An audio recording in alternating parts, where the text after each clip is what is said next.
Play It By Ear by Tara Frejas.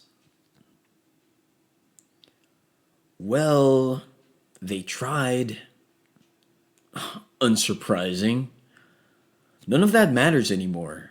The damage has been done, and they're still trying to kick us out. Yiwan tossed their mission card on the table.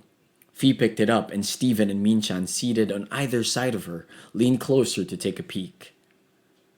What? Steven snatched the card from Fee and read it, knitted brows and all. Minchan quickly vowed never to watch an HBS show ever again. Yiwan, this is so unfair, said Fee. Were you informed of a double elimination round beforehand? Yiwan shrugged and tried his best to focus on the song he was writing for the competition. His only consolation was that he was working at the EG Project dorm today, one of the few places in the world he felt safe in. Last week's events have bred distrust in him, prompting him to suggest the All-Kill Champion crew film rehearsals at their dorm instead. He didn't have to hard sell the idea. Here, Yiwon felt like he could breathe. His bandmates could be annoying sometimes, but he missed the ruckus they made with their bickering and silliness. He missed falling into a routine, because no matter how chaotic, he always found comfort in the fact that he was around people he could trust. This here with Steven, Minchan, and Fee was his safe space. He wondered if Yu Jung could call it hers too, at least for the moment. She arrived at 9. The yellow-orange knit sweater she had on casting a lovely bright glow on her face. Steven and Minchan welcomed Yu Jung with the boundless energy of two toddlers showing the new kid their favorite spot at the playground.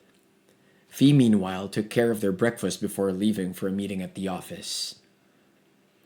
When Steven and Minchan finally retreated to their rooms, Yu Jung sat beside Yiwan on the carpet and stole a peek at his lyrics. So, how's the song? She asked, and her lips felt so close to his ear that he had to fake stretch his arms to conceal his shudder.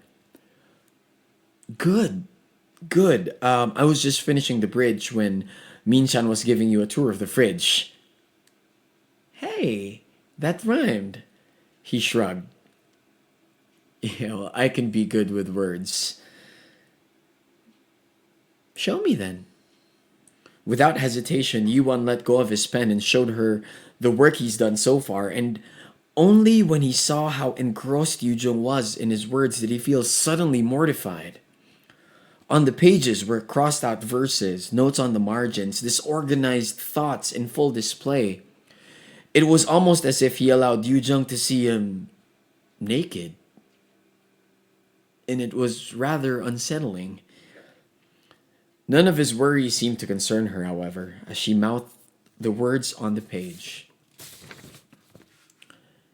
He spied a small smile on her lips before she pursed them, like she decided to hold off on letting him on a secret. Yuan didn't realize he was staring at her so intently that when she turned to look at him, he felt like someone had punched him in the gut. Are you okay? He asked, low-key panicking when he saw tears in her eyes. You don't like it. No, it's fine. Well, we still have time to change it. No. Yuan. I like it. A tear rolled down her cheek as she ran her fingers over the page and smiling finally when she looked up at him again. It's inspiring and amazing and beautiful, like you.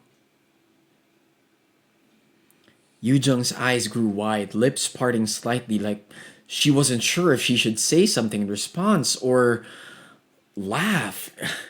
He hoped fervently it wasn't the latter. And maybe if he actually said something. Look, Yu Jung-ah. Yuan paused and took a deep breath, wishing his heart would calm down a little. I really like you.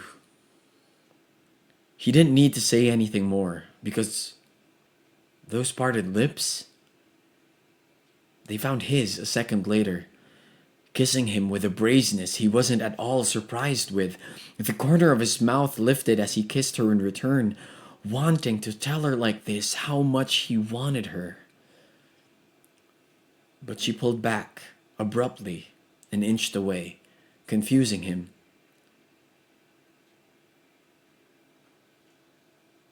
Mianeo. I shouldn't have, she said quietly, pressing the back of her hand against her lips. Please don't be sorry. I've been wanting to kiss you since the day we first met. A small frown appeared on her face. That can't be true. The day we first met was a disaster, I know. Yuan shook his head, recalling the day as though it was yesterday. Call me weird, but I found you calling me out on my bullshit extremely attractive. That made her laugh. It was a lovely, lush sound he filed away in his memory for when he needed to remember this day, when he mustered the courage to say something out loud and she took a risk and reacted in a way he very much appreciated. And when their laughter finally faded, he reached for her face, cradled her cheek in his palm, and leaned in for another kiss. He loved that she didn't pull away the second time around.